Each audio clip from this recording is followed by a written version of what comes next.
Hello, everybody. I'm Katrina. This is Sow and Tare. You are in the right place. We do this live chat every Monday night at 6 p.m. Pacific time, except for the first Monday of the month we do on Thursday. So that means, I believe that means let me check the schedule. Yes, that means next week's live chat will be on Thursday the 6th. So that's what's happening next week. But this week we're here right now. So jump in the comments and let us know who you are, where you're from, what you're growing, what you want to grow, all that. So yeah, go ahead and say hello.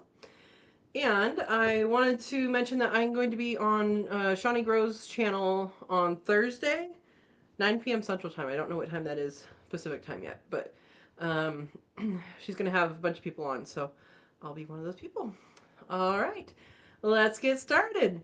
Verna Vay's Place is on. She is in blue with a little wrench, and she is moderator. And she's back. Good. She just had some electrical storm activity, and hopefully her internet will hold. So there we go. PJ's here. PJ's a member of, so is Sabrina, a member of the channel. And if you guys want to be a member of the channel, it does not cost very much at all. It's very, very little. And there's a link in every description of every video. There's also a join button if you want to join the channel. What we do is we do a Cook With Me live every month. And this month we made chocolate peppered pretzels. That's what that one looks like. And it was good. It was a fun time. They turned out great. We all have our own idea of how to make them better, which is always good to do with a recipe, and we each have like a different way of making them better. But it's interesting. There's so much pepper in here, and you don't taste it as much. And I would like to say to PJ that yes, the flavor did get stronger as it cooled and got yeah, kind of the flavors meld. And it reminds me, texture wise, of a Teddy Graham. You know the chocolate Teddy Grahams? That's what reminds me of texture wise. So, anyway, super good, super fun. We do that every month. Plus, when you join, you can see all the previous Cook With Me lives. And it's fun. All right. Um, oh, and we did decide what we're doing next time. Next time we're making Hungarian goulash, mostly because we decided to do something meat oriented, and PJ has beef in her freezer, so that was the why. Um, so that's what we'll be making next month, and we're gonna aim for somewhat early next month. We did not make a decision on the date, so if you guys have opinions, members on here, if you have opinions between, these are both on Sundays, the 9th or the 16th. Those are the dates that we're going for, either the 9th or the 16th. The 9th is in 2 Sundays from now, and 16th will be 3 Sundays from now. So, yeah, 9th or 16th, and that's what we're working with. All right. Steve's here. Steve is S.O. Swanson Blue with a little wrench, and he is also moderator. And he says, Steve, I'm growing a great assortment of weeds and brush. And quail, right? And grandchildren. Come on, give yourself credit. Oh my goodness. How's the new place coming along? That's what I want to know. And we need new place updates from Steve. And new place updates from Bruce too. Bruce is here. Hello everyone, he says. How is your new place? How is learning to garden in Northern California? My garden's doing good. It's alive. I did plant it late, so I don't have tomatoes yet. Ordinarily, I think I would have tomatoes by now, but yeah. Um, I know the cayenne's flowered. I don't know. I haven't checked to see if they have any fruits growing quite yet, but and then I haven't seen any flowers on the jalapenos, but I do need to get in there and weed. It's not too bad, but something you got to do. I'm so used to not weeding after using wood chips in my old garden and having garden beds like well established, and you weed so little in well established garden beds. The work of gardening becomes a whole lot less when your garden beds get to between 3 and 5 years old, because they become their own ecosystem. So I'm not there yet. Yeah. All right. And let's see what people have going on. Everybody saying hey. And everybody saying hey. Everybody. All right. Yes, so Verna's idea for the chocolate covered pretzels. So her dough turned out not as moist somehow. Same ingredients. And so she actually made hers into flattened cookies, and those were good. But she says she wants to make them into sandwich cookies, not sandwich cookies, ice cream cookies, and do two bigger cookies and then have ice cream in the middle. And that sounds wonderful. And then PJ made hers with saffron instead of the peppery stuff. So, yeah. I think it needs I still think it needs like double the flavoring. So I would double all the spices, and that's just me. But I like strong tasting things as long as it's good flavor.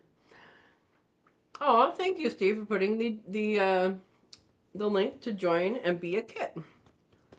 All right, ice cream sandwiches, yes. Ooh, PJ says going to put my fresh cream cheese in mine. That sounds wonderful. She made cream cheese, guys. It's amazing. Okay. I might snack on that throughout the show.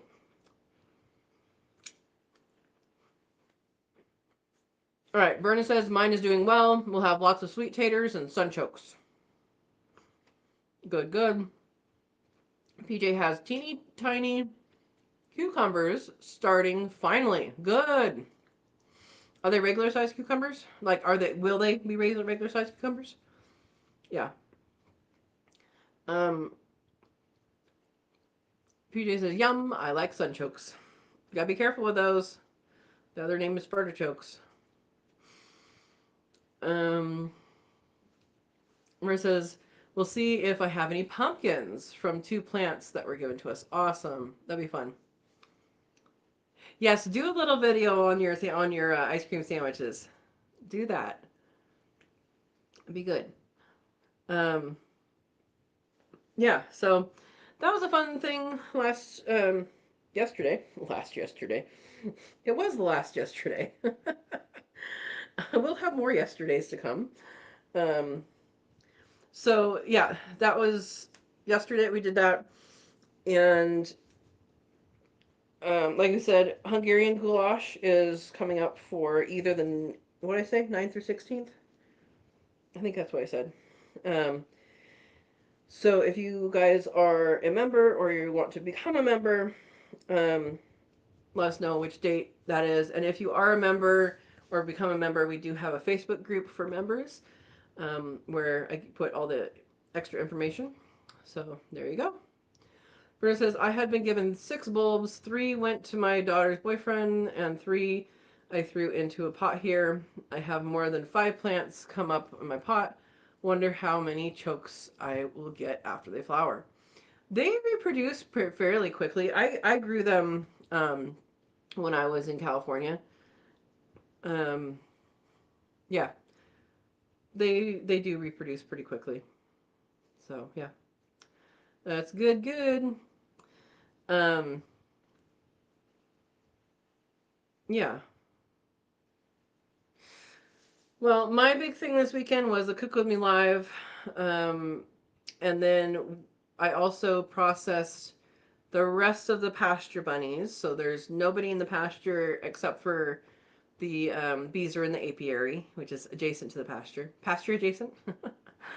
um, so those are uh, that part of my responsibility is done for the season. And then uh, I have 2 baby bunnies. They're not babies anymore.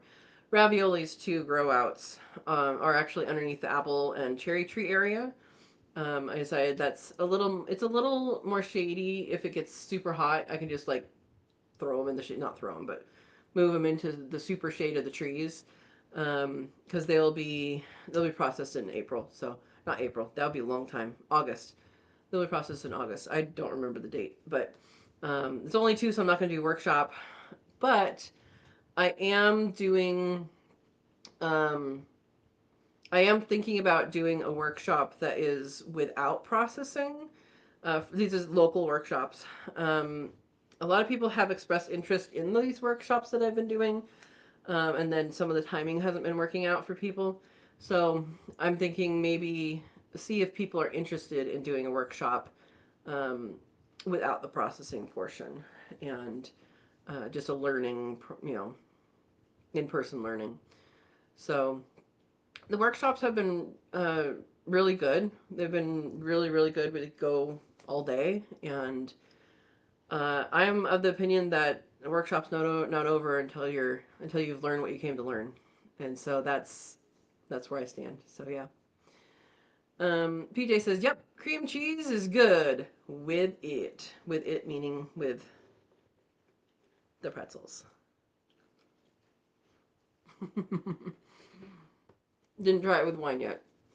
That was in the recipe. It was like an unusual way to have this is with wine or something like that. I don't remember what it said. Um, so Verna says the storm made us drop from 91 to 70 degrees. That is a severe drop. That was a severe drop. But hey, that's okay. That's an okay drop, right? Um, as long as the harmful things stay away. Um, yeah. Enjoy it while it lasts. Steve says, yeah, the 70 degrees. It was 87 here, and that was nice. I mean, I was inside most of the day because I had a lot of meetings, but I went outside after work, and it was nice to have 87 instead of in the 90s. So much nicer. I know it's close to 90, but whatever. Um, Howie's here. Good evening, Howie. Food Forest Permaculture. Good evening, Earthlings. Hi, Katrina. Hello. Welcome. Um, Verna says it is cold front that causes storms. It will be good for a few days. Hey, soak it up. Soak it up. Howie wants to know how Lucy is. Yeah, give us an update, Verna. See how Lucy is. Um, Lucy is the doggy who just had surgery. Mm-mm-mm. This is a super good recipe, guys. And I would not in a million years think to put the things together that is in it. But you might see me putting more things together now. All right, update from Berna about Lucy. She got a good checkup today. Vet said she is doing good after the surgery. Supposed to leave the cone of shame on for another week. Well, I am happy to hear that. I am happy to hear that. I know you're very worried. And man, at least she can walk without getting slapped in the bum by a growth. um, a lot better for the situation for her. Yeah, good question, Howie. An even better answer. Oh my goodness. Um, Steve says, I think it's only fair that after that week you have to wear it for a day or two. I don't know that she would do that. Um, Howie says, need dessert, so I'm going to pick figs and I will be right back. Oh my gosh, I would like some figs. I miss figs. I do have a fig tree. It's still in its little tiny pot. Yes, I did buy it because I got tempted. It's a Cadota. How can you pass that up? Yeah. I'm still on pause for my food forest stuff. The guy who's doing the tree cutting is going to be continuing once fire season is over. That gives us a longer day we can work because right now you can only run chainsaws till 10 a.m. Well, it makes it for a very short day. And also it's been hot. So I would have liked to have done a lot more this over the summer, but It is what it is, and things will be easier to dig later. So that's okay. PJ says, poor Lucy for cone of shame, but glad she is doing well. Absolutely. Oh my gosh. So Verna says, Steve took it off for her to ride in the car. I put it on being silly. It was funny. Oh my goodness. PJ says, I have two fig trees. Not here. At your new place? At your new place, I hope? Nice. Verna says, I hope to get a fig tree soon. Awesome. And you're in an area now that you can actually put it in like a big pot outside and it can come with you wherever you go. Yeah. Yeah. Awesome. I'm guessing you're going to aim for Chicago Hardy up where you are, right? There are so many different kinds of figs. I encourage people to have a bunch of different kinds of figs, or to look at the bunch of different kinds of figs that you can have because there's so many. And you can start a fig tree from a stick. It just might take a while to give you fruit. Yes, at your son's house. That's what I meant, PJ. I meant like waiting for you, where all your plants are, in big pots. Oh my goodness. Yeah, I miss having figs. Figs are so good. They're so good. And they're so different too. Different figs. I had four figs that were giving figs when I was in California. I had a bunch of figs that I had started from sticks, and they, I think they were about to produce when I moved. It's very sad, but yeah, yeah. Versus there are a few different varieties I'm thinking of. Chicago Hardy is a good one to start with. Yep, Chicago Hardy is kind of like brown turkey. There's nothing really special about it except that it's a fig, and it grows. Um, yeah, so figs are all. I don't think I've had a bad fig. Yeah, but there's some yummy ones out there. Uh oh. For a since I spilled on my keyboard, everything is wrong. Well, it was spelled perfectly. um, I hope your luck is looking up. Yeah. Rita says tastes like a bit of heaven when you pick your own. Yes, a sun warmed, sun ripened fig. Yup, yup. Especially when the birds don't get to them. Yeah. Um. So the apples have been dropping here. I know you can't wait, PJ. You're gonna have to wait at least a month, right? Um. The apples have been dropping here, so I need to get out and start picking some apples. There's a lot that aren't ripe, but a lot that are, and so that is I have to figure out what I want to do with it because I still have juice and applesauce from before, so I have to figure out what I want to do with it. Um, and if you guys have ideas for apple stuff, stuff to can or freeze dry or preserve in some way, can or freeze dry or dehydrate, but I don't really want dehydrated apples. Um, then that is something you can share. Yeah, so Verna says make store bought taste like sandpaper. It's not the same. I can tell you that. Yeah, and I think I'm not positive, but I think most figs like in the store, fresh figs are probably brown turkey or something like that. Yeah. My dad's here. He says don't drink and type. It's good advice.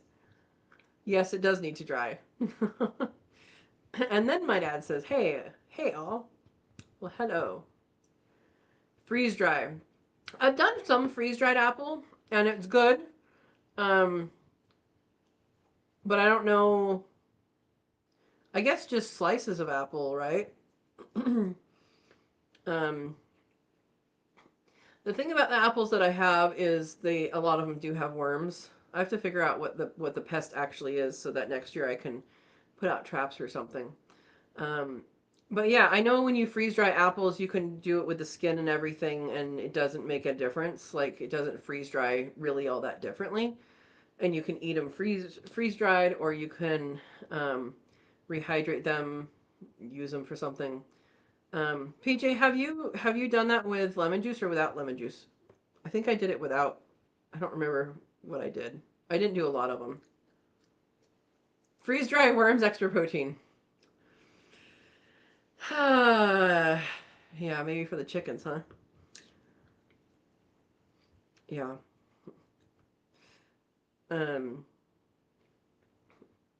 Speaking of the chickens, I got a trap because I've been dealing with rats, and I thought I fixed it, and then it didn't happen. There was a hole, at least one hole, and so I'm like, well, instead of covering that up, I just need to trap the rats and then cover it up, and that way they won't be let loose on the world when they stop having access to chicken food. Um, so I got a ratinator, and I had it open in the coop one night, and then I got doing things and I just didn't put it in again. But I'm going to be doing that later this week. Um, have it open in there for a few nights with some bait in it, and then I will leave the trap closed, and so that they when they go in they actually get stuck. Um, that's the training thing is 2 to 3 nights, wire it open so that they can just freely go in and out and get the bait. That's training them. Hey, this is a safe place to get food, and then you switch it up and they have to push the door open, and then they're trapped in there. But because they don't die in the trap, other ones just keep on coming in because they're like, oh, the party's in there. Oh, the party's in there. You guys are in there. Okay, I'm coming. Yeah. Anyway, um, they and won't taste slimy. Oh my gosh. PJ says I took the sliced apples I had from the freezer and freeze dried after breaking them apart without lemon juice. Okay, so they were already frozen. But I mean, I guess it's on upon rehydration is what the question is, huh? We're talking about this. I have the Harvest Right app on here. I should look and see what they say and tell you guys all that. I have to find the app. I know I have it.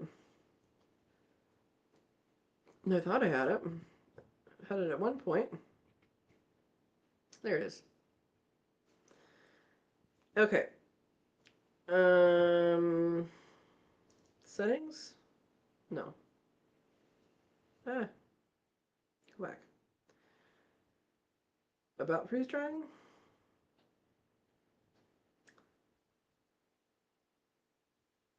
Where did I go before? It was like recipes thing. Drying tips? There we go. Okay. So drying tips, fruit, apples is the first thing.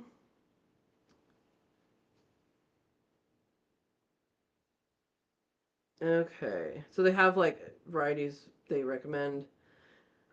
Washing and peeling optional, coring and slicing. Prevent browning optional but recommended. Soak slices in lemon water solution. 1 tablespoon lemon juice per 1 cup water for 3 to 5 minutes to preserve color. Drain and pat dry before placing on trays. So optional but recommended. Okay. So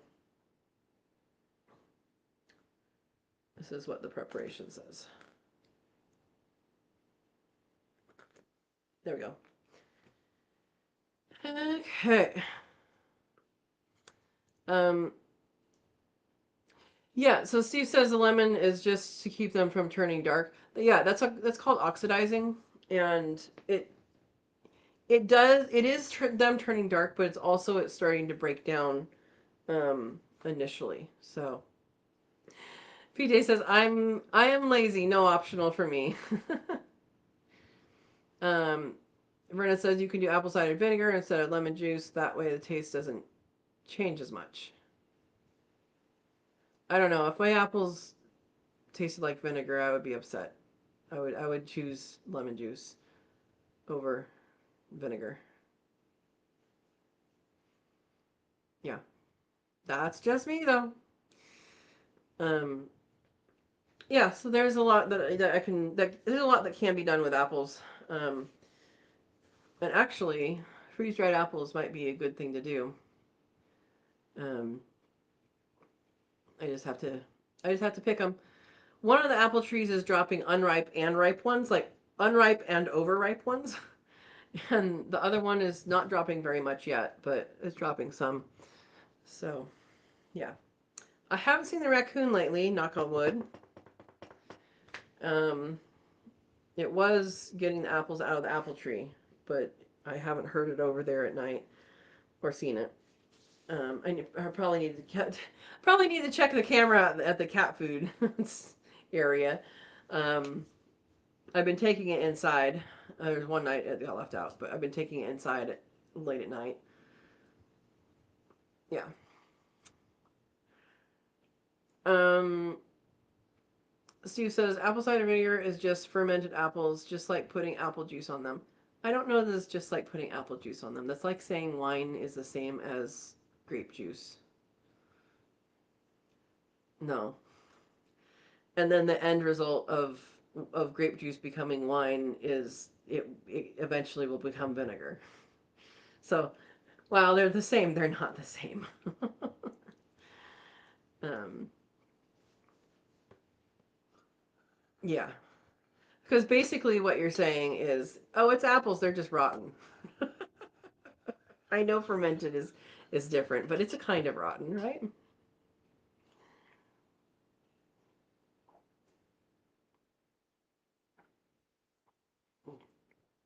Mm-mm. Um, yeah.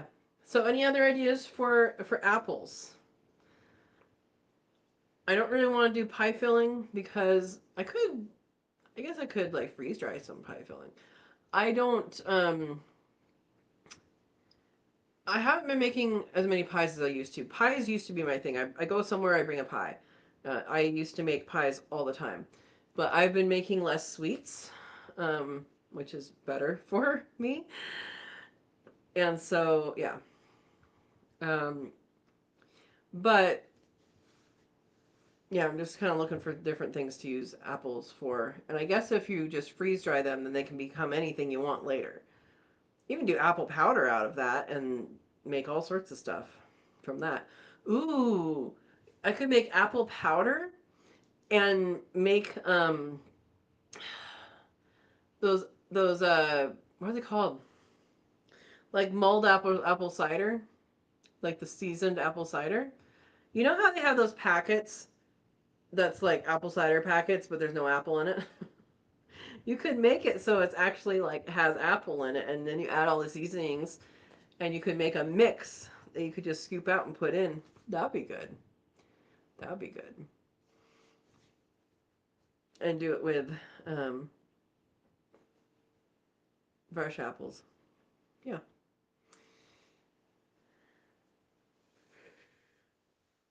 Verna says, I saw how to make your own yeast using apples. It was interesting. So, yeast lives on the outside of many, many fruits. Um, so, that's why I know too much about alcohol. I'm not an alcohol person. I know things there's no reason for me to know. But the reason why people squish grapes instead of squeezing them out, they squish them all around, is because the fermenting catalyst, the yeast, um, that's on the outside grape skin, on the outside of the grape skin, is a yeast, and that gives a particular flavor to a particular grape that it lives on, and that's why they squish them instead of like cut and squeeze. I mean, if you cut and squeeze grapes, that'd be ridiculous. Don't do that. But that's where the fermentation yeast comes from to make wine is from the fruit itself, from the outside of the fruit. Here we go. Um, oh, it was for making your own sourdough starter. You could also do a wild collected yeast, which is sitting milk. No, no, not milk. Sitting flour in water on the windowsill. That was like how it was started. like how people started their own sourdough starter. So like there's San Francisco starter is something that's pretty popular, and then there's a San Luis starter that's pretty popular in bakeries, and I think that's how it was started. Is it was the yeast of the wild. Yeah. Um,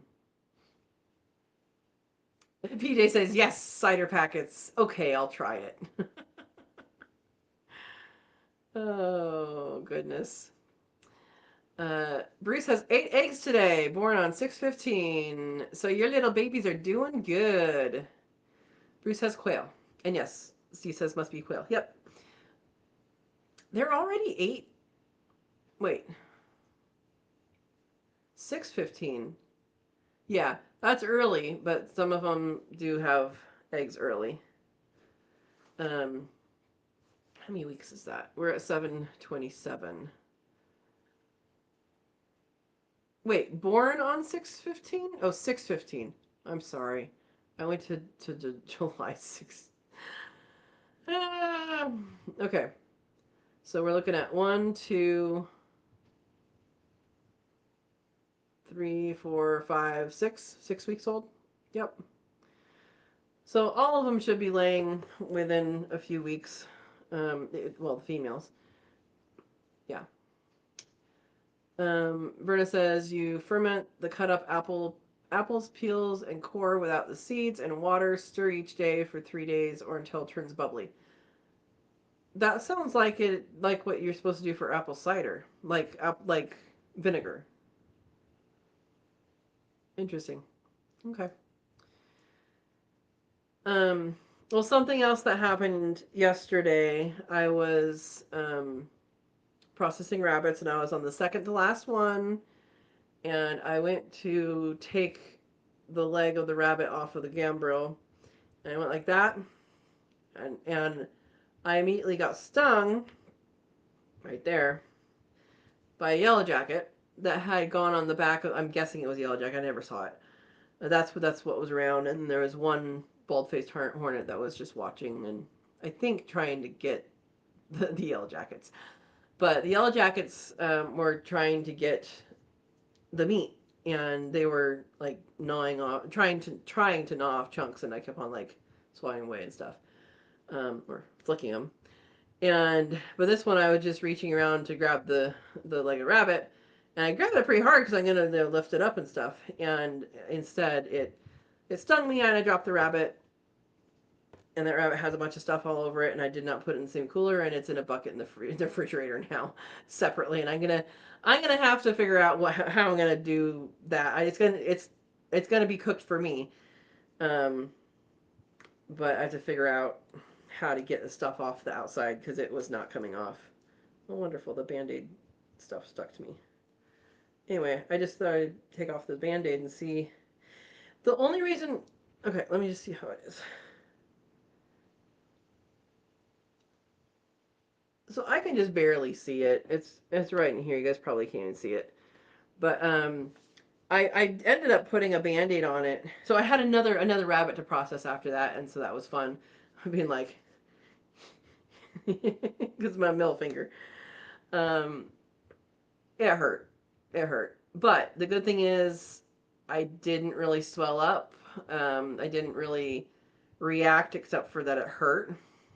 Um, but like I said, I had to process one more rabbit and clean up stuff, and then I came down and I had more stuff to do. I did change my glove. It went through a one of those blue gloves, um, nitrile, and I put on a clean one just because I took the other one off, and I had to do some things, and then I ended up going inside and washing and all that, and I ended up putting some Neosporin and a band-aid on because I had checked Facebook and one of my friends had just posted too that he was in the hospital due to a yellow jacket sting that then got infected. Like he's having a terrible time of it. And so I'm like, well, I normally wouldn't even really wash that right now. I'd wash it when I'd regular wash my hands, but I probably should wash that. and and I put some of the antibiotic stuff on it because I'm like, I don't want to end up in the hospital. But it's fine. I don't really, I don't think I feel it at all anymore. Like I can feel a little bit where it is. It's a little bit hardened, but yeah, it's not throbbing anymore. Anyway, so now I know how I react to that, which is actually a good thing to know, right? It's a good thing to know so I don't super panic if I step on something. Now, I mean, if you have multiple stings, that's going to be a different issue. But yeah. PJ says fermentation is with wild yeast. Yep, that makes sense. Yeah. Which must be why I don't like the smell of yeast. Like, I like making bread, but I don't like the smell of the yeast because they basically poop alcohol. Is that an apt definition, PJ? They poop out alcohol. That's their waste product. Um, yeah, that's why it smells that way, though. So anyway, but our pretzels did not have any leavening, didn't have any yeast, didn't have any baking soda, baking flour, and they turned out good. And I'm amazed that they are about the same texture and kind of a similar taste to the not really. There's more flavor with this to the like the chocolate Teddy Grahams. Yeah. Mm. Yeah, I know you're talking about the apple cider talk, PJ. I was asking about the appropriate waste product for yeast. Isn't it alcohol?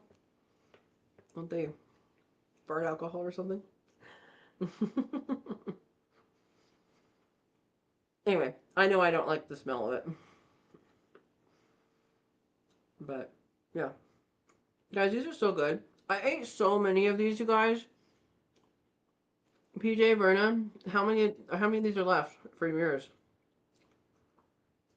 Yes, they do poop out alcohol. That's how many's left in mine. I ate so many yesterday. I put some in a bag this morning so I didn't eat them all. Yeah, goodness. Oh, for our Hungarian goulash next month, Verna, you suggested making noodles, so that we're gonna have noodles with that. So we're gonna make noodles. I'm considering trying to make noodles with. I made some garbanzo bean flour. That was in the. Um, I made garbanzo beans, like cooked them in rabbit bone broth, and then put them into the freeze dryer, and then brought them out of the freeze dryer and powdered them, and that's what I have. So it's basically um, bone broth, garbanzo bean flour. So I was thinking about seeing how that would make into a um, noodle. We'll see. We'll see. PJ says, but the eating of the sugars creates the vinegar. Okay. Steve says, is the bag really stopping you from eating them? It helps, but no. No. PJ says, I only just ate two more, so 20 left.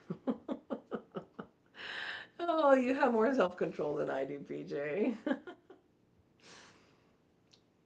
Yeah, they're actually flavored very good. I I do wonder if you added more ingredients of the seasonings that's in it. I wonder if the chocolate if it would unbalance the chocolate. If it would become too much seasoning and not enough chocolate. It's very chocolatey. So, yeah. Anyway, um, so that was fun to make those, and it was not fun to get stung by a yellow jacket. Yeah, I just have like a little tiny raised. You can't even see it. I can just feel it. Um, yeah. Yeah, Bruce, you have missed us the past couple of weeks. We missed you. Hopefully you're good for a good reason. Hopefully you're doing something fun. Um, PJ says have to do another trial to find out. They end up good. They end up good.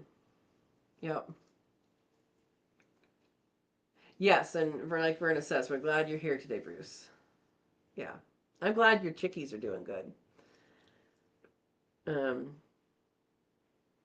yeah, my chickies will do better when the rats have been removed. But yeah, the rat trap is called the ratinator. And as far as I can tell, that and the bucket are the two things that actually work. If you guys don't know, rats, if you have a rat situation, um, if they see another rat get got by a trap and like, then you will never catch that rat in a trap at all. They are smart and they will go around it, go over it, whatever. But if they see it happen, you're not going to get it. And it's very frustrating. I experienced rats for really the first time at my old place. Someone in the alleyway was feeding the birds. And so basically that meant feeding the rats. And you would see them like at dusk, you would see them coming in from the alleyway on the fences. And you're like, oh, great, now I just have to deal with all these rats now. And um, they got into the screen and porch. They never got into the house, thank goodness. But they got into the screen and porch. They got into the garden. I mean, the whole neighborhood was really struggling, and the police wouldn't do anything about it because it's illegal to feed rats basically like that. It's illegal to do scatter feeding in that area, and they didn't do anything. They didn't care. And so, yeah, I'm glad I'm gone from there for that kind of thing. Um, yeah, but if they don't see their siblings and parents die, then you're more likely to catch them. So, yeah.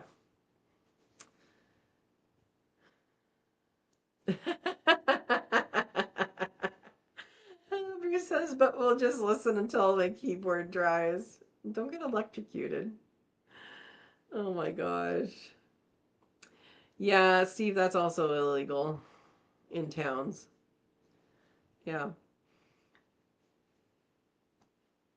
And BBs. Yeah. Um, I had a cherry plum today. Not a whole lot of them are around, and I think I probably need to harvest them a little bit later this week. It was just underripe. Like it was good, but it was like it could have taken a couple more days. And so I think I'm gonna go around. Maybe I'll plan that on Wednesday. Do I have anything on Wednesday? I think Wednesday I'll make my harvest day after work and go around and do. I have blackberries.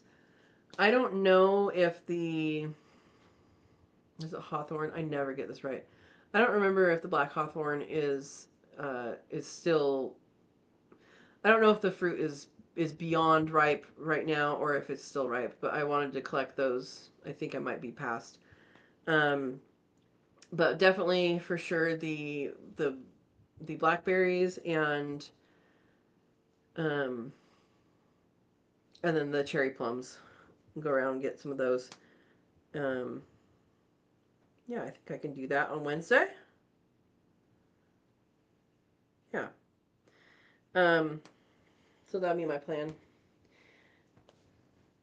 And hopefully we've had enough time without the hot that the blackberries are not shriveled up. Because that can happen. That can happen. Um, yeah. And then blackberries, I'm going to eat a lot of them just plain. Um, I was going to freeze some And actually, that might end up being what I do mostly is depending on how many are out there, right? And depending how often I can get out there to harvest. Um, but I'd like to freeze some for later. Um, green beans are starting to grow. They don't look like they're doing great. So again, I don't know what's up with that. Um, I did plant them late. So there we go. Steve can. You can what? I don't know what you can. You can apostrophe. Um, yeah.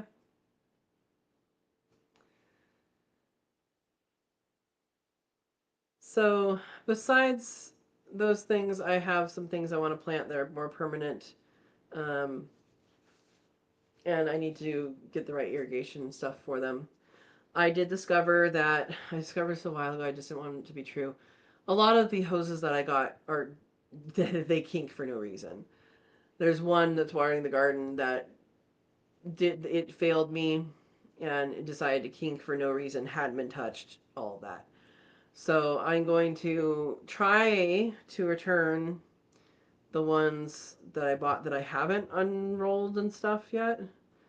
And we'll see if I can find the receipts for that. And if it's too late, it's too late. But they were going to be for my emergency fire hose type things. And you don't want something that might kink for that. Um, yeah. Steve says I can't freeze blackberries. My bucket always has a hole in it. And I lose them before I get into the house. With a big purple face? What are you saying? Oh. No, Verna says, kids got me goat milk, having it in my coffee. That's good. Oh, I'm so sorry, Howie. Family raccoons eating my figs. I'm so sorry. Yeah, when I have my food forest area all the way, like the trees are cut that are gonna come out, I'm gonna have a big game fence, and it's going to have electric for bears, which should double as electric for raccoons. So hopefully that won't be a thing. But I am so sorry. I battled the family raccoons for my peaches a couple of years in a row at my old place. And figs too, but mostly during peach seasons when they when mama brought over the babies. Yeah. Yeah, exactly. Straight from the bucket into someone's belly. Okay, Howie says, it's okay as I have a lot of figs and it was fun watching them. You know, they are cute as long as they are doing something that's approved. Oh. But the thing about raccoons is they're usually doing something that's not approved. Also, the cats do know what raccoon o'clock is now. Raccoon o'clock means dinner's going away soon. You better gorge yourself if you want any more tonight. Yeah. Oh, they were talking away. They were chitter chattering. Yeah. Yeah. No, I'm fine with saying that they're cute. It's just they're not as cute when they're doing bad things, like all children, right? Right? Oh my gosh. Adam's here. Hello, everyone listening in while getting stuff ready for work tomorrow. Welcome, welcome. Um, yeah, so Adam um, traded me stuff. Do you mind if I talk about that, Adam? You probably don't mind, right? I think we already said you were taking wood. So Adam took the wood that was on the front lawn, and he traded me some grow bags. And so I'm going to be still haven't done it because the potting soil hasn't been on sale yet. Um, but I'll be moving my super hot peppers. I figured my super hot peppers into some of those grow bags, and I wanted to ask you. I'm assuming just regular potting soil, right? Because it needs that extra stuff that's in the potting soil. Um, yeah. Anyway, so that was a good trade. I think he got a lot of wood, and I got a lot of garden stuff, and it's all good. Yeah. Yeah. Oh, yeah. Steve says masked bandits. Exactly. That is what they are, with scary, creepy child hands.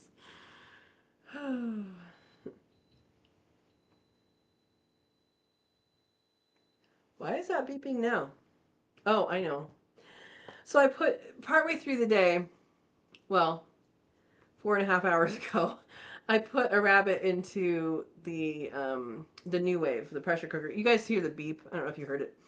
It's high pitched, and it just beeped at me. I'm like, "Why are you beeping?"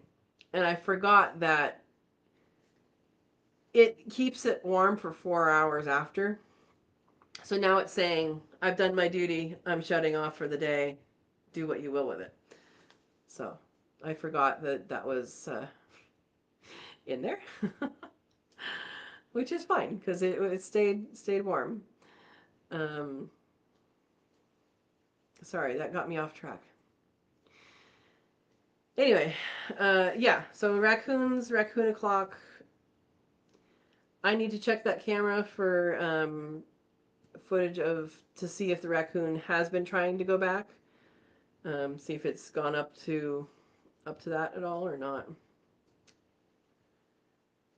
Bruce says I went to Bigfoot Festival. It was so much fun. Which one did you go to? I think there's one in Canyonville, just like 20 minutes away from me, but I haven't been to it. I don't remember when it is. This is very interesting, Bruce. So the Pacific Northwest is all about Bigfoot. Um, I don't know what exactly the Bigfoot Festival celebrates. I think it's kind of like, you know, the thing in that town that gets celebrated. Willow Creek. I don't know where that is. Is that California? Um, I think there's several. Um, I think there's several Bigfoot festivals out there. Yeah. Okay, California. So yeah, there's one about 20 minutes away from me. I think that's where they hold it. It might be further than that. I don't remember exactly which town. But anyway, yeah, Bigfoot is a thing, Pacific Northwest thing. Um, you know, big mystery out in the woods. And there you go. There you go. People go searching for these things. Um, I always say that I think there's some truth to all legends, and I have a theory on this one. Um, I'll just share that just because. Um, so there is a condition that some people have where they have like hair all over, like hair all over, and it is a known. It's a medical like it's a genetic thing. And so I wonder if it started with some people like that getting kicked out of a society and going to live on their own. And they ended up in the Pacific Northwest and just lived outside the reach of other humans and had to live secretively and all of that. And then I think that probably was where the legend started. So that's my personal hypothesis on these things. Cryptid? Yeah, Berta says another cryptid. Yeah. So anyway, I believe all legends like that have something have a reason why they started. I mean, look at Chupacabra. I mean, you could very well have had a coyote with mange become the Chupacabra, right?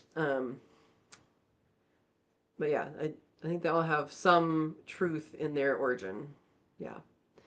Misty's here. Hello, Misty. Howdy, neighbor. Hey, what's up with your mama and her triplets? There's a bear with triplets. I haven't heard anything about her or the babies, and I haven't seen them, knock on wood, over here. Um, yeah, there was a bear on one of her cameras that she showed me the picture of. What was that, November? And it was super roly-poly. And I said, I bet that's your mama bear from last year, and I bet she has 3 babies in her. And she did. Yeah. Um, Adam says, I have said I've never go nude into the woods. I'd be shot by someone thinking I was a baby Sasquatch. That's great. That's great. Oh. And Bruce says, I saw 6 different colors of big feet just at the parade. Oh. You need to get your camera up and running. She just has it running all the time. Just like mine. Mine, I got batteries for mine. There are several that don't have any battery left. So for the kind I have, and for most of them that don't have like solar recharge stuff, lithium is what to go with. And really, the only place you can get like these big packets are online. Unfortunately, they don't sell this kind of thing in the store. If they do, and you know where, then let me know. But yeah, there's 24 in each of these. And the silly thing is, my assumption is if you're buying this many batteries, you're going to use this many batteries. So why then are they 4 in a box inside the big box? I don't understand this. Anyway, but I'm fine because I have them. Some of them do run on rechargeables. Rechargeables do not last long in trail cameras. They just don't.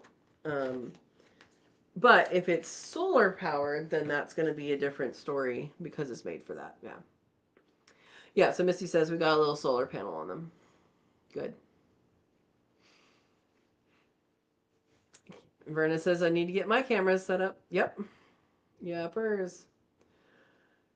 I considered. So back to processing rabbits. I considered putting a camera at the gut pile, but when I went back the next day, I just didn't do it that first day. I did it Saturday and then I did it again Sunday. Um, when I went back on Sunday morning, there was a bunch of vultures there, and I went over there and it was like, it was already almost gone. So I was like, it's not really worth it. So, yeah.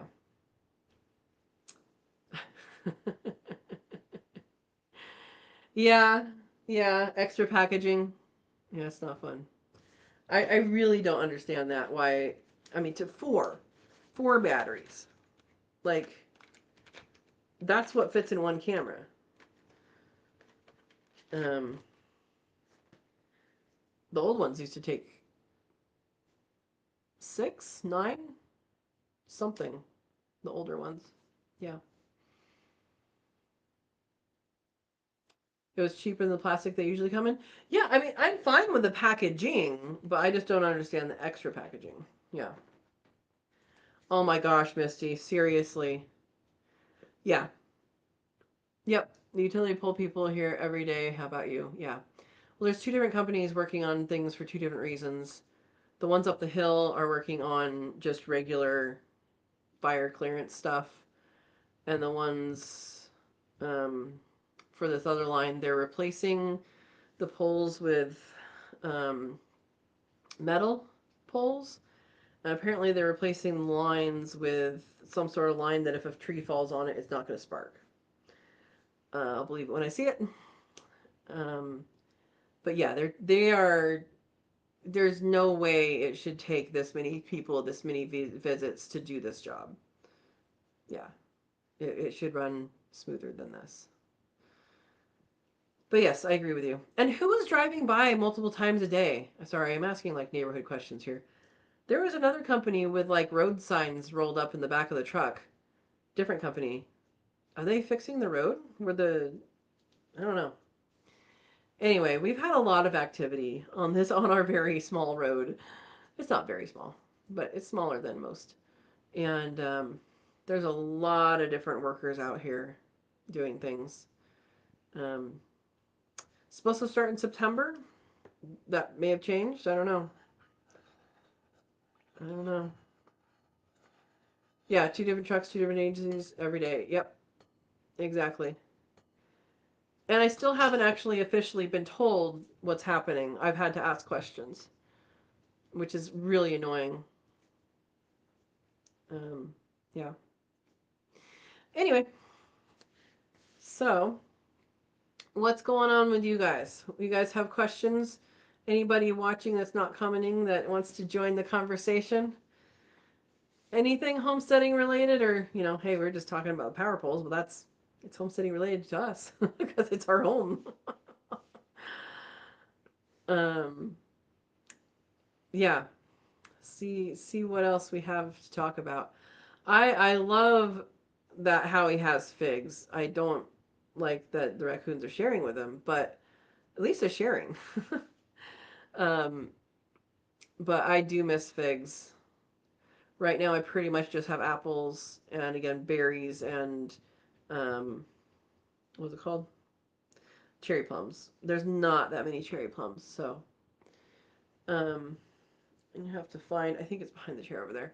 I have to find my harvesting um, pouch. I don't know what it's called. Especially for the blackberries. So yeah, that'll be that'll be good. Um, a lot of people don't like blackberries, and I don't understand really why. I mean, they make brambles and they make it inaccessible and all that. I do understand that part of it, but at the same time, you have food, you have habitat for wildlife, you have. I mean, the bees love the flowers. Gray pollen, weird. Um, they're still flowering, but they're not flowering like they were a few weeks ago. But they definitely, there's still, little bits of areas that flower. Verna says, what will El Nino cause changes? To happen in my area. Um, I don't know what the most recent one is. So El Nino is a thing that I understand when someone explains it to me, and then it seems to have different effects based on other things. Um, so I don't know exactly what the plan is. It has to do with multiple different things. So I would have to reference uh, to the Pacific Northwest Weather Watch. He did a thing on that. It's been maybe a month or two ago that he did a thing on that. Let me see if I can find it. He's in Seattle, but he explained it and I didn't understand. I mean, I understand it when he's talking about it, and then I just forget about it. So, Pacific Northwest Weather Watch. Um, let's see. I don't think it was alive, but it might have been. Okay, let's go videos. Um, he did a specific thing for El Nino and explained it very well, and then I didn't pay attention to it. Okay, I'm gonna scroll a little bit longer, and then he does daily videos, so there's a lot of videos. Um, okay, I'm gonna do a quick search El Nino for his channel. Clearing the air on El Nino. So I'm gonna share this in a link. El Nino Pacific Northwest Weather Watch. Okay. It's not gonna let me paste it, really? Oh my gosh. Seriously? Copy. That's what I forgot to do. There we go. Um, so I'll probably be rewatching that. He did 4 weeks ago. Yeah. But he has a really good explanation about that. It's 13 minutes. Um, and then he has more stuff that he explains. Anyway, I highly recommend him if you're in the Pacific Northwest. I highly recommend following Pacific Northwest Weather Watch. Um, he knows what he's talking about, and he has lots of experience, and he does the weather for Alaska Airlines, and so that is something good. So it depends on what's happening moisture wise out for like way further than the coast. Because what happens, I think what happens in that is that the water heats up. There's a spot in the ocean that water heats up, and that spot can be in different places, and it depends on what's happening with moisture in a particular place, depending on where it warms up, or how much it warms up, because it can be an El Nino, but not an El Nino that affects things greatly, or it can be an El Nino that affects things greatly. So I don't know. I would watch that though. I know it's a roundabout way to say I don't know, but now you know. Verna says I love blackberries, not fond of raspberries. I have a raspberry story. I have a raspberry story. Um, Okay, so I like blackberries and raspberries. I've never been successful at growing raspberries, so that's interesting. I've tried several times. I haven't tried here yet. Um, but I think I missed the thimbleberries. That sucks. I didn't go up to check them. Um, those are wild. But the raspberries, when I was in Illinois and I worked at the Natural History Center, there was a lady who was literally cleaning out her freezer because she needed to make room. And so she was bringing all sorts of random stuff to the office. And I got to take two huge freezer bags full of raspberries that they had grown and just frozen. And I was eating them on everything. I would eat them on ice cream or eat them on yogurt. That was a good choice. Eat them on yogurt, eat them on ice cream, eat it on this, eat it on that. And it was wonderful. I was just enjoying the heck out of them. But you guys know how raspberries has like that hole that something can be in? And also, you guys in the Midwest know those Japanese beetles that look like ladybugs that smell so terrible when they get got by the bug zapper? They taste like they smell. I got a bite of my yogurt with my frozen raspberries and got a bit right into one of those bugs. Oh my gosh, it went out of my mouth so quickly. Um, yeah, you don't want that. Oh my gosh.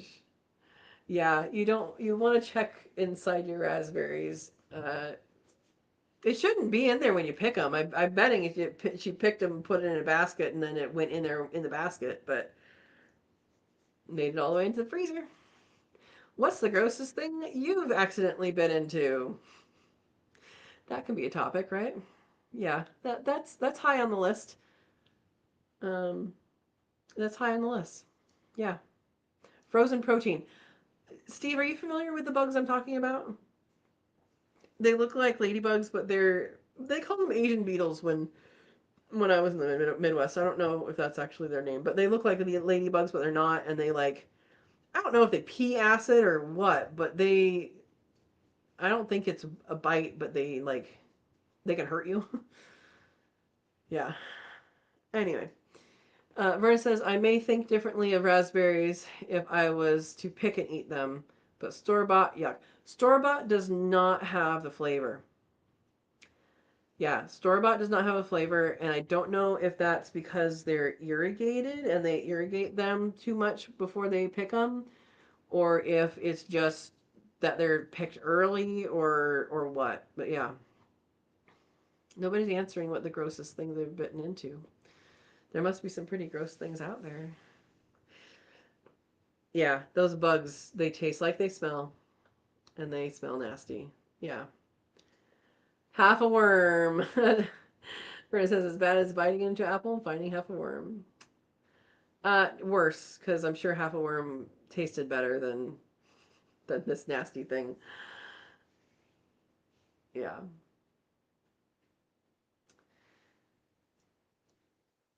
But yeah, I remember that. I got two big gallon Ziploc bags, and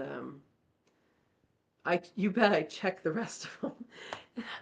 When I was eating them, I'm like, okay, is there? Yep, that one's clean. That one's good. Every single, like, that was the only one in the two bags. So that's good. Yeah.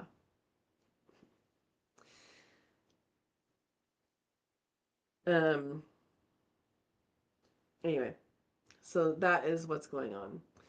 I have not been weed whacking. Most of the stuff is done. There's some stuff over by the garden that I'd like to knock back, but it doesn't have to be done. It's staying green because the this overhead sprinkler that I wanted the garden with is reaching out a little past. But I really should chop that stuff down by now. Mostly knapweed, which is not good, but just haven't gotten to it. And then the other thing that needs to be taken out there is I don't remember the name of it. Sour cherry? No, not sour cherry. Some sort of cherry, but it's not a cherry. It's a plant that just it spreads and it's spreading. It's going to be one of these things that I'll have to paint the Roundup on, paint the brush killer on. Roundup, brush killer, whatever the stuff that's made for it. I don't spray. I cut. So here's the thing. I cut it. It goes away, and then immediately brush on the poison on that particular plant because then it will go into that particular plant and it will denature um, and hopefully not affect too far from it. When you go spraying everything, there you go. But yeah.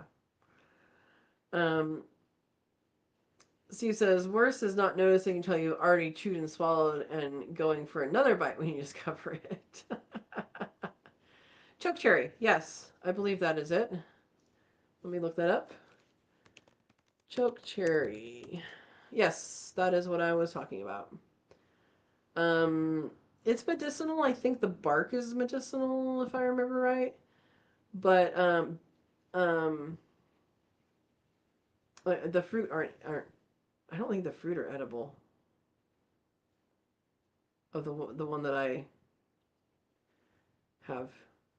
Um, oh, apparently people do craft it into jellies. I don't think it's that one though. Maybe it is. Um, in any case, it's it's a plant that spreads very readily, and it's in the area. Well, it's invading the garden, but it's close to and in the area of the garden and future garden area. So yeah, so it's a plant I don't need.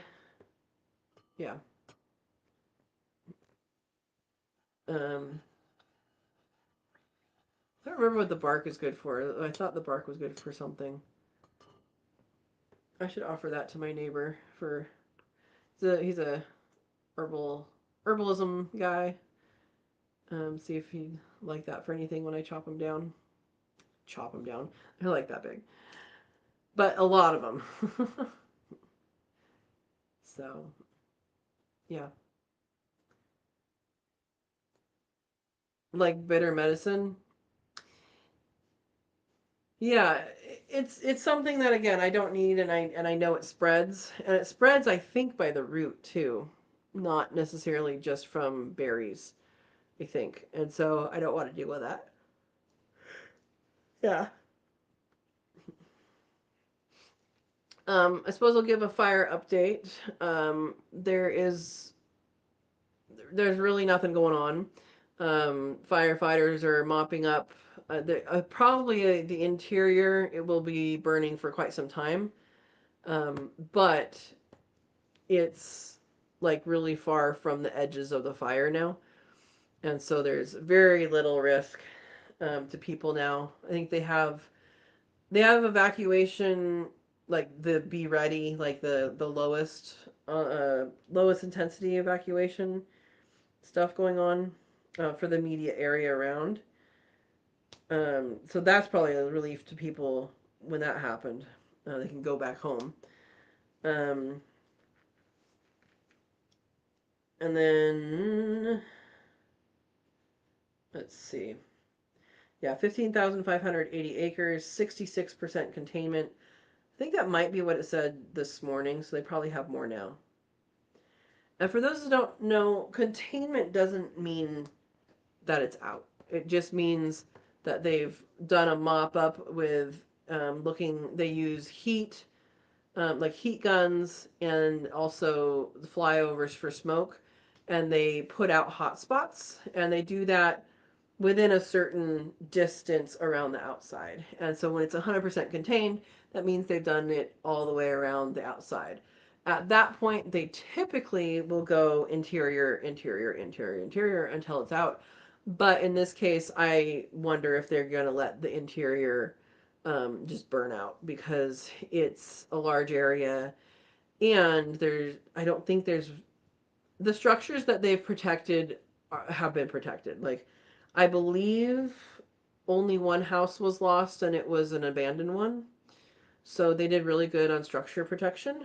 Um, but yeah, so that's what containment is it's not likely to jump. Now that can change if there's super super high winds and the heat goes really high and all that. So yeah. Okay, Verna says lots of sugar purity methods like cooking or straining, and pectin used with choke cherries to turn their sharp, sour, and slightly toxic raw fruit into safe and tasty food. Sounds similar to, well, pectin isn't making it safe. Pectin is just making it into jelly. Um, yeah, so that's probably like cooking elderberries to make them safer. Our American elderberry, depending on where you are, has a higher or lower toxicity. Right now, I think they might still be flowering. I haven't actually looked in a couple weeks, but they were flowering. I have three on my property, I think, two down here and one up the hill that I know of. Um, and then who knows if they trimmed the one up the hill for the power lines or not. But anyway, the ones that we have here on the West Coast, my understanding, at least for where I am and in California, I've eaten them raw and they're fine. Your belly might not think the same thing as my belly, but it doesn't have a high amount of toxin in it. Um, the ones in Europe have a much higher one, and those ones you do have to heat treat to consume safely. And those are the ones that are in most of the products that you get off the shelf. The ones here are, there's different varieties, and so like the ones closer to where Verna lives, I think have a higher toxicity than the ones here. Um, and there are different varieties or different subspecies, I guess. Um, and then of course there are different varieties you can plant, but I'm talking about native plants are those. Now the ones that you plant, it depends on where the parentage is. So yeah. Um, Misty says, "What is a good hose? One that will not kink, one that will work with low flow. Any thoughts? Not the one from not the one from Dollar General. Those are the ones I need to return. I think the green one, it kinks with no reason. Um, Honestly, if it says no kink, that's going to be the best bet. Anybody have opinions on that? Um, Steve says, "Do you give your bees the overripened fruit?" So that's actually something that you can do. They're gonna find it though, so I'm not too concerned about that. I don't really need to have overripened fruit within my bear fence to tempt them even more. If they want to find overripened fruit that's dropped, then they can do that on their own. I have seen them harvest, not here yet, but when I was in Gilroy, my neighbor had bees. She wasn't supposed to, but she did. And her bees would come over to my blackberries, and they would literally cut a slit in the blackberry and lap up the juice nodules for hydration and electrolytes. So that that's a that's something they will do is they'll go and cut slits in that into the fruit. I do know someone, one of my bee mentors, she did take a lot of beehives out of the danger zone of this fire. She offered that with her. She says, I have a truck, I can move your bees and put them back when danger's over. And someone donated to her a couple of huge, huge containers of peaches. And with that many bees in a close area, that's a really, really good thing to have is, food, extra food, especially now and during now in the summertime. They're not getting a whole lot of nectar right now, unless they're close to a town or close to other things. Not much is blooming right now. There's don't get me wrong, there's blooming happening, um, but it's going to be less than other parts of the summer. And so having that fruit, they will get the moisture from it and get the sugars from it, just like a nectar. Um, yeah. Okay. Uh, Shawnee's here. Welcome, Shawnee. And I'm going to be on her show on Thursday. Um, Shawnee says, Hi, I finally have a minute to listen in. Good evening. Oh, hoses. I've had many BP ones. The good one I have, I don't know who made it. That's not helpful. Or where it was purchased. It's a heavy duty black hose, never kinks. Yeah, it's unfortunately I think hoses are one of those things that you have to spend money on. There's certain things in life that you have to spend money on. Real Ritz crackers and hoses. I'm gonna get rid of this little gap here. There we go. Um, yeah. And Steve says, I believe most hoses are about the same. I just get the lifetime guarantee ones now. So when I get a replacement, except when we run over the ends with the truck. Yeah, so the ones that I got from Dollar General actually do suck. Like, it didn't kink, and it's been watering fine, and then all of a sudden it did kink. And I turned the water on and I worked on the kink, got the kink out, and let it, let it to its own thing, and I literally saw a different part of the hose like come into a kink. I'm like, how is this a thing? How is this a thing that we haven't figured out yet? Sorry, you guys are flying. Well, that's not what I wanted. I moved it the wrong way. Okay. There we go. Look like I have no arms.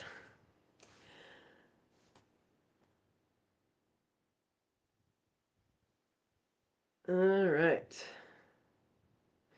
Brenda says, funniest thing to watch, in my opinion, is watching drunk bees on abandoned grapevines. All right.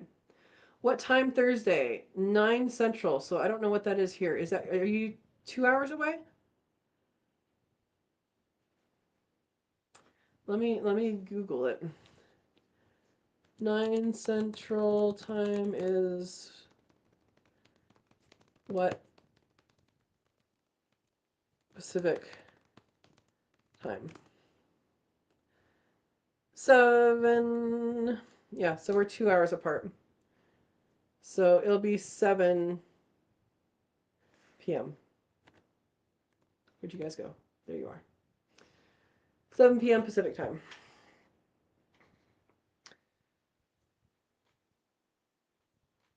Yep, be at the garden hangout talking about gardens. Uh-oh, Shawnee got a warning today. All right. Bruce, it looks like you said something, but I don't see any words or anything. So maybe try again. Yes, 7 p.m. my time. Thank you guys. Bowtie's here listening in. Hi, Mr. Bowtie. Triple G greetings, global gardeners from Old Destin, where sunny skies, refreshing afternoon showers, and a lush gardens reminds of why subtropical summers are so beautiful. Well, also, you guys haven't been getting your usual heat, right? Oh, Steve's using first name basis for Bowtie. All right. Welcome, welcome. How Bowtie? How is your hot pepper training going? Oh, and Shawnee scheduled a drywall guy. Everybody's doing things, huh? That's good. Yeah, so Bowtie says, believe it or not, we've only occasionally hit 90. Yep. Oh, there is a period? I know Howie did, but I didn't see one by Bruce's. I don't see anything by Bruce's. I see the period for Howie. Anyway, Shawnee says, it feels like 106 here for 2 days in a row. That's fun. 87 here today, so that was fine. That was fine. Um, okay, Adam has a suggestion. $50. Never kink Tenkanor Apex 5/8 times 100 feet. Steve, can you find a link for that? Because I think everybody would benefit from that. Or Verna. Awesome. Good suggestion. I like the length on those on that. 100 feet is good for some of the things that I'm looking for. All right. Bowtie says I'm currently training on a Carolina Reaper. Sauce moving up in a couple weeks. Oh my goodness. My goodness. Farmals here. Good evening. Good evening, Farmal Fords. Welcome, welcome. Hope you're doing good today. Oh, Bowtie says feels like today was here 109. Yeah, no thank you. No thank you. Thank you, Steve, for that link. I'm going to have to go into my YouTube thing now and to get the link. Actually, I have it open over here. Um, yeah, because hoses are really important. And when you have your irrigation set up, then that's great. But if you don't have your irrigation set up and you need to use hoses, then it's a whole nother story. Oh yeah, okay. I think that probably is what I have. That is, I have two of those. I think. I think it was different packaging, but I have two of those. Um, yeah, I'll be down by Lowe's next Monday, so I will be stopping by. Thank you. Now, where'd you guys go? Oh my gosh, I lost you guys. There you are. Okay. Yeah, hoses are important, and especially like for your garden and also for fire, that it's important that they don't kink. Like the one that goes out to the garden right now, I wrapped around a gardening can so that it won't kink because it was just re-kinking all the time. Yeah. Never get a hose less than 5/8 inch unless it's in a tripping hazard area. Yeah. Howie says I picked three kinds of figs: apples, lettuce, spinach, goji berries, potatoes, tomatoes, blackberries, zooks, sunflowers, etc. I love July as that is the start of harvest. That sounds amazing. My garden is not there yet. That sounds amazing. Um, okay, what are the three kinds of figs?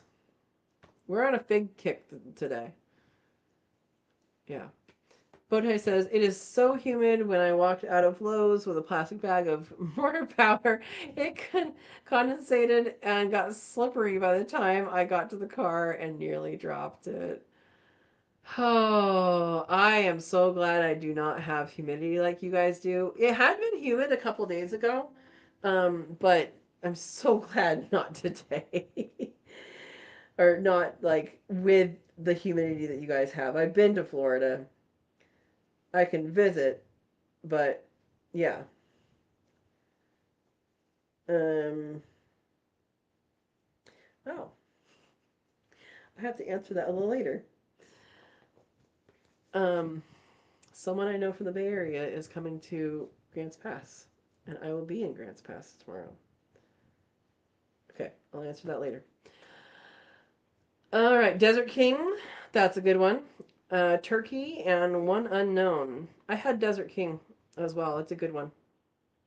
It's a good one. Um, and Bowtie needs to pick brown turkey figs. See, brown turkey is good. It's a standard, but it's not the best. It's not the best. It is good. Shawnee says we brought home Colorado peaches. Wait, Colorado peaches? It's supposed to be Georgia peaches, right? Um, Colorado peaches, pears, cherries from the fruit truck, sweet corn, local farm, black diamond watermelon grown in Missouri from the stand, harvested greens, herbs, and potatoes today. Oh my goodness gracious. What are you going to do with all the peaches?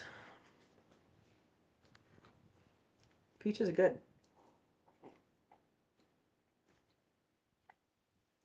Mm-mm-mm. Okay. And Howie says, fantastic, Shawnee. Exactly. Bowtie says, it is always humid here. We reach upper 90% frequently and stays there day and night. So you basically just swim in the air. That's what I'm hearing. Yes, brown turkey is good. I'm just saying there's other varieties. Yeah. Oh, Howie has wonderful flowers? I did not know that. That's good. Oh, wait. Howie has wonderful flowers or something else has wonderful flowers? I don't know. But oh yeah, you just eat them. The peaches, I would have to buy 2 boxes to preserve some. Okay. Yeah. Hey, eating peaches is so nice. Peaches is another thing that our area, I don't have any here, but our area, um, the late freeze that we got knocked out all the peaches as well. So, yeah. Um, Missy says, your wall is secure with its blue color, but hey, you're like Venus de Milo? You got no arms? And a headband. It's okay. This okay, I just looked at the sun. Don't do that. The sun will go down soon. Peekaboo with the cup. I know. I know. And surprise every time. Air you can wear. Oh my gosh. That would be a great for like some company. That would be a great tagline. Air you can wear. Well, I bet they have that too, like the fans that you can wear or whatever. Yeah. All right. Howie's saying I am tired and put harvest video on of the lawn to veggie patch today. Yes, I grow a lot of flowers. Awesome. It is fun. Good night, Earthlings. He's done with the day. Good night, Howie. Well, thanks for coming and stopping in. Um, yeah. Um, I think Wednesday is going to be my small thing harvest day. And then if I get to it, I probably won't get to it in, well, maybe I'll get to it in daylight, to do some apples. But I'm gonna do some berries and and cherry plums probably need to come, and that will be my harvest for Wednesday. Um, yeah, it'll be good. Yeah, the blackberries here. So most of the blackberries that I'll be harvesting from are I believe Himalayan blackberries. That they're not the native ones, but there are at least two native types of blackberries here. So I'm sure some of them will be native. Actually, I know some of them will be, but um, I think the dissected leaf one is a little later than the rest of them. I think the berries come on a little later. But yeah, so I'll be doing that. I think on Wednesday I'll plan that and get a get a good harvest afternoon in. harvest evening. Hopefully it's not hot. Yeah. So anyway, um, yeah, that is that's what's going on here. It's been hot, but not super hot. Like I said, 87 today. It's supposed to be kind of mid to high 80s to low 90s. We'll probably get a couple days in the next couple weeks that go up to like 95 degrees, but um, pretty reasonable considering last year. Last year was super hot, and I mean, getting to Verna's point, there was tons of change between this year and last year as far as um, moisture and temperature and all of that, just all the way around. Um, this last winter, it snowed like two different time periods, um, and only like this much. So that was a big difference from last year before that, where we got snow, but we also got tons of rain that previous year. And then that was a lot hotter last year too in the summer. Bowtie says Mrs. Bowtie had been sleeping in a recliner since shoulder reconstruction surgery. Tonight is second night in a real bed. She's excited to go to sleep. Oh boy. Yep. Yep. And Verna has the same thing she's been putting off. But you did pretty good with our pretzel making. I know it was hurting you for part of it, but you did pretty good with it. Yeah.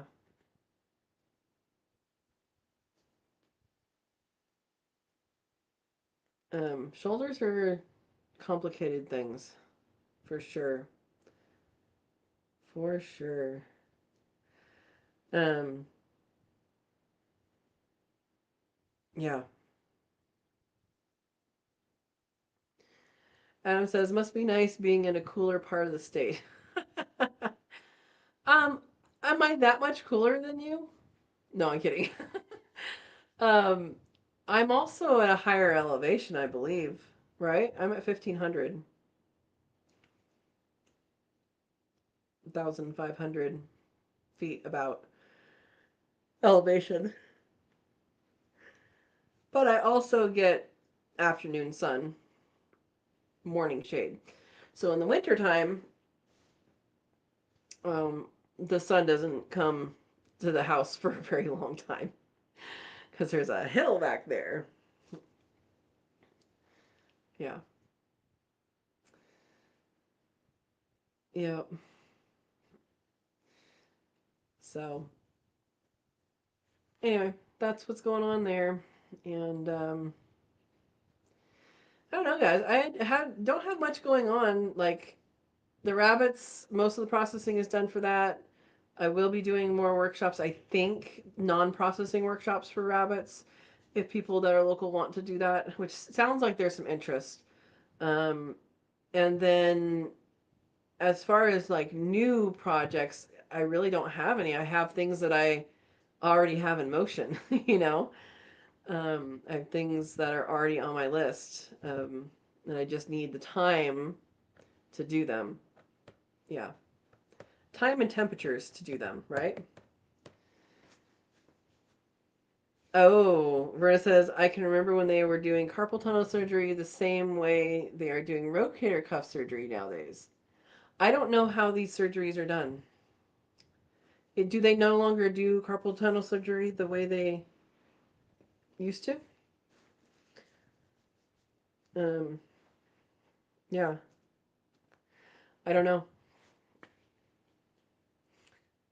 And Bowtie says, Mrs. Bowtie's doctor said most people that are no longer working don't do the surgery, and he would recommend it. Mrs. Bowtie has had another decade as a mama money maker. Oh, goodness. All right. Adam says Jackson County ranges from 900 to 1300 in the valley. It's just wide open to the sun, so we heat up more. That makes sense. That makes sense. Yeah, we get morning shade even in the summertime. it comes quickly out of shade, but um, yeah, there is morning shade in the summertime. So yeah, yeah, yeah. So Brenda says she may have it done, just doesn't like it. Yeah. Um, well, it's a personal choice, right? Personal choice. Got to weigh the options. Got to weigh the options. Um, yeah. So, um, for instance, it seems to be the rage, in my opinion. Seems like everyone is getting it done lately. Is that because you know people of the same age when shoulders are going out? Maybe. I don't know.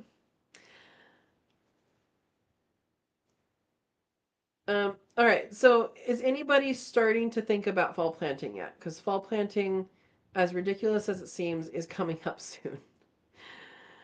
Um, I plan on planting a lot of chard and probably kale. Do I have red Russian kale seeds? That's a question I don't know the answer to. I like red Russian kale, and I think I also have oh, what's it called? Dinosaur kale. What's the other name? Is Tuscan the same thing as dinosaur? It has a couple names. Um, yeah. Oh, Workman's Comp picked up the tab. That is good. That is good. Uh-oh. Adam, you got hip issues? Yeah.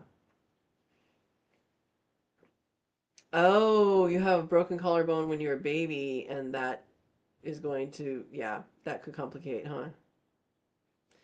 Goodness. My goodness. Everybody's falling apart. Bojai says I have hip and knee trouble too. Oh my goodness. Well, stay moving, stay active. I know that, right? I mean, it's knowing that we can still move and be active. And I know I've had improvements lately with my uh, back issues, etc. So yeah, it can improve. It's just what are you going to do, right? Steve says I try not to do anything that can injure my old bones. Yeah, Bowtie says me stay moving always. Yep, yep. I know. I wish I was independently wealthy so I could not sit in front of the computer all day working. That would be nice, right? Do more outdoor stuff, go exploring, do more gardening, do more growing, all of that. Yeah, that would be good.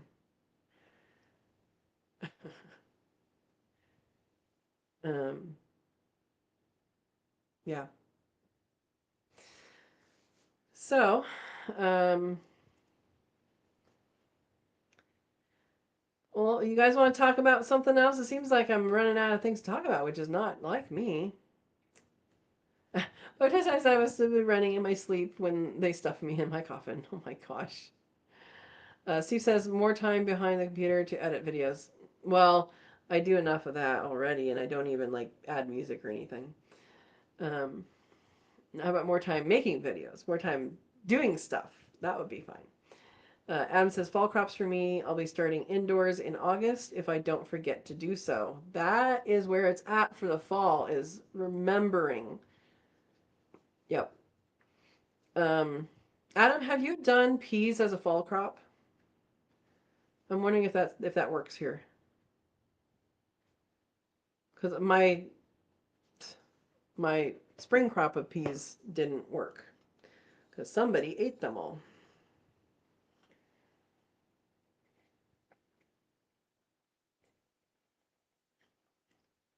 Yeah, I would like to know if that's something that works here. Verna says I have to figure out where I'll be planting garlic. I thought you already decided. All right, the sun is starting to go down. I thought you already decided on where.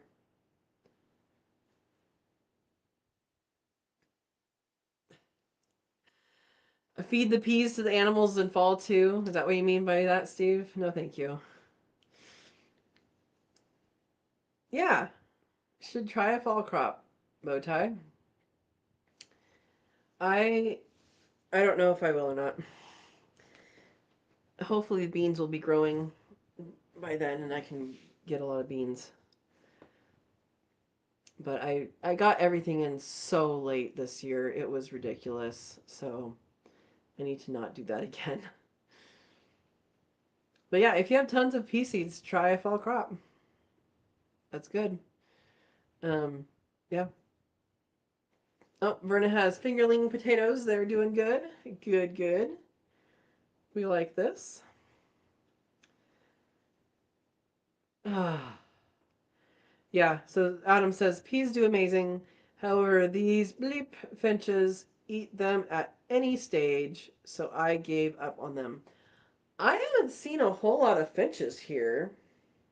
Knock on wood. What I do see in the garden area a lot is spotted towhees, and they're scratching, pecking birds. Um, and I'm sure that's what dug it up before. But yeah, um, yeah, we have the spotted towhees, the one with the red eye. That's what we have a lot here. So yeah. Also, is this like a really big yellow jacket year? Have anybody else noticed this? Maybe it's because I just put up traps and or more traps and I didn't have traps last year and I'm noticing them more. Maybe because I have bees, I'm noticing more. I don't know, but it seems like a really, really, really big year for yellow jackets. Not just because I got stung, because that's besides the point. Yeah. Missy says good first aid training and adequate EMS services are important for rural areas. A rural friend told me a wild story about poor rural healthcare that ended up as a case of viral meningitis. That is important. Yep. Yep. Bote says, I planted every last pea this past spring from 2022 to 2025. We got our full supply frozen and 400 pea seeds set aside in May. That is amazing. I have tried so many times to grow enough peas to freeze, and I haven't done it yet because if it is a good pea year, I just sit in the garden and I have peas for dinner. like I just realized I ate so much pea, so many peas that that was dinner, and I'm not eating anything else. Yeah, yeah. Botai says we have had a ton of paper wasps this year. More yellow jackets because of the heat. Missy's asking. It was hotter last year by a lot, so I don't think it's because of that. Um, your pea bucket has a hole in it too. Yes, it does. So the way yellow jackets work, and actually bald-faced hornets as well, and I don't know what other type of wasps this may also be true for, but how yellow jackets work is they basically all die out for winter, and there's a new queen that's made. The queen overwinters in the ground or in some sort of sheltered area, and then emerges in the spring, and she has a big fat abdomen by then. I don't know if she breeds in the winter, like before winter or after winter, if some males survive or not. But basically, she's basically by herself coming out of the dormant season, and then she repopulates the earth with yellow jackets. So just like um, a queen bee is mama to all everybody in that hive, so is so the same thing happens with yellow jackets. So there's a queen yellow jacket, and then she's mother to everybody in that. I guess we're gonna call it a hive. Yeah. So yeah. Adam says I sprayed for wasps at work last weekend and will be spraying again tomorrow morning. They are in abundance this year.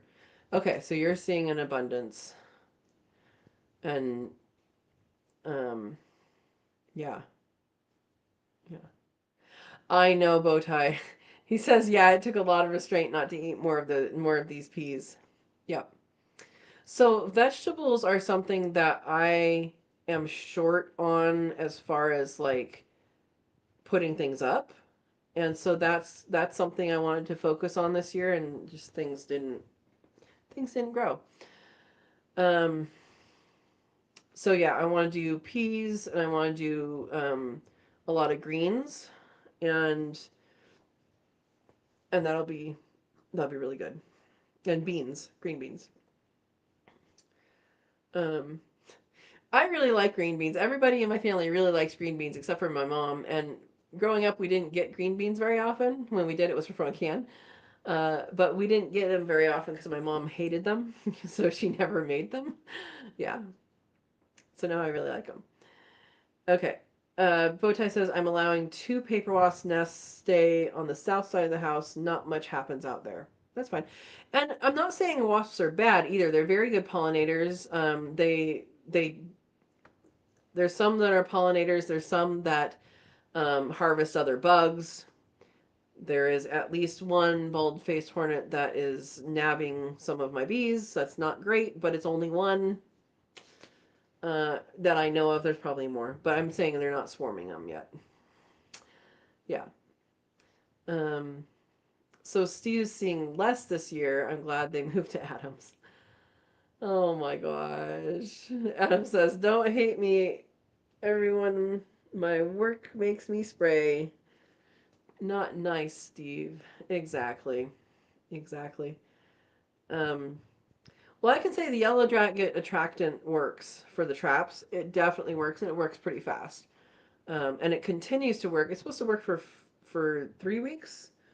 Um, Let me show you the little stuff that I got for them.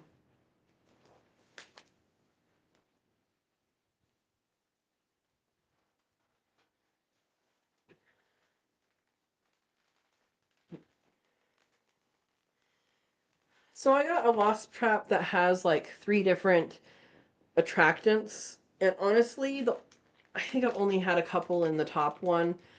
Almost all of it is yellow jackets. Now I'm gonna see what I get early in the season next season to see if I can get more queens of different things in those different solutions. Um, and if I don't, I might just buy the yellow jacket attractant. But this is what I've been getting, and it's wasp, hornet, and yellow jacket, and it's supposed to attract up to 19 species, and there's three different attractants. Um, and oh, it says 2 week supply. I thought it was a 4 week supply. Now I know that. Um, but it's very effective, and I mean, there's a lot of packaging, but it's very effective, at least for the yellow jackets. In fact, I did not know I had that many yellow jackets until they started filling those things, or until I put those up. And it seems like just somewhat recently has been their peak um, in population. Yeah. Um, Verna says hornets are worse than wasp, in my humble opinion. Well, they are all this. I mean, they're the same. Like a hornet is a wasp, and I mean, they're all in the same family. And there's totally like a ton of different kinds of both. Yeah. Steve says, did you know that some wasps, when you fight them or hurt them, they put off a pheromone which others could follow to help to protect their buddy. Yep. Yep. I did know this. Yep. Pheromones are powerful. Bowtie says, I watched my wasp clean the ants crawling all over my dinner plate, hibiscus, and peach tree. They've earned a place for a while. Exactly. And there's some that are no harm. They're all, and they're all there for a reason. I mean, even the yellow jackets, they find something dead, they're going to clean it up. They're going to take chunks of it away and to feed their littles, you know? And they'll literally take a pea-sized chunk away, and they're so tiny. Yeah. Verna says I have a problem with those tiny ants not bigger than 16th of an inch. Yeah, there's Argentine ants is one small one, and there's other small ones too. Yeah. Steve says I like the ones that eat spiders. This there's like tarantula hawk. Um, yeah, there's all sorts of different kinds in that category. Uh, a wasp, and they are pretty interesting. They actually sting a spider and then drag it into a burrow, and then they lay eggs in the spider. So they sting the spider to like paralyze it. It's alive, but yeah, it's still alive. They paralyze it, and they drag it into a burrow. Then they lay their babies in it, and the babies hatch and eat their way out. Isn't that great? Nothing like keeping something fresh, right? Yuck. Yuck. Yeah, Adam says I leave them be at home for the exact reason. Yeah, I have a couple at the house.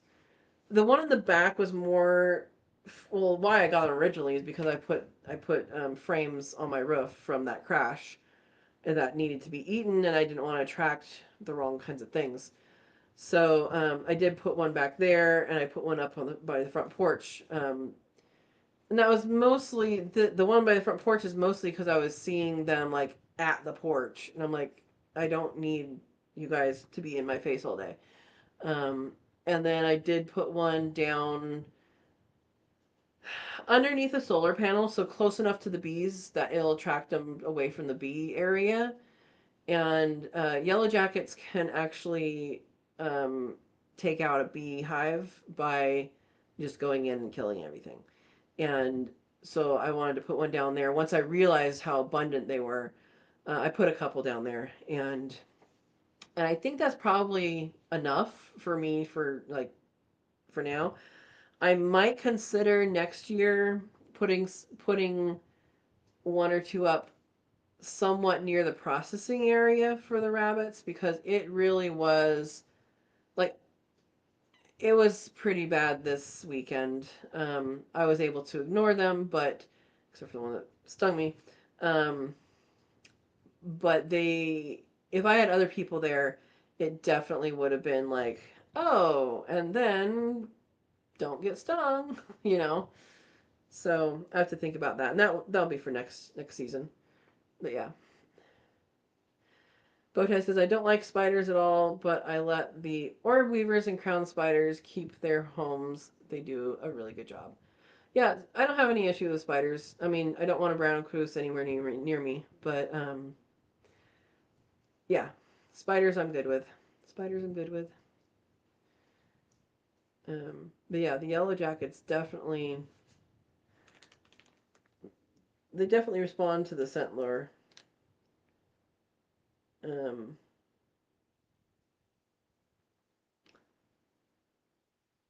so the active ingredient is heptyl butyrate. I don't know what that is. Um, anyway, there's there's information whether you need it or not. Yeah. All right, guys. Well, the sun is down. I actually did feed everybody already, except for myself. Um, kind of bounced around a lot today. Another shout out for the members of the channel, Katrina's Kits, and you can join by hitting the join button below, or it's a link in the description of all the videos. And again, we made chocolate peppered pretzels, and they are delicious. And um, if you, I mean, even though you guys missed it, if you join now, you can go back and watch the video and pretend like it's live and make your own. They turned out great. Mm-hmm. And we're good. Peppered, as in black pepper. But I could totally see this recipe with hot pepper as well.